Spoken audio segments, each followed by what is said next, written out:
এসেছি আমরা নতুন একটি ভিডিও নিয়ে। দেখতে পাচ্ছেন গাছটিতে কিভাবে কাঁঠাল ধরে আছে। এই গাছটি আমাদের মাঠের গাছ।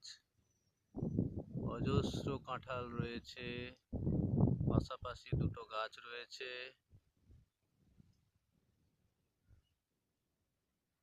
এখনো কাঁঠাল পাকতে শুরু করেনি। একদম গোড়া থেকে যেন মাটিতে ঝুলছে কাঁঠাল।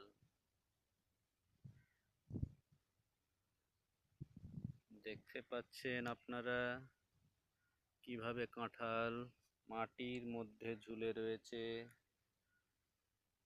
যেন মাটিকে ছুঁয়ে ফেলবে এমন অবস্থা।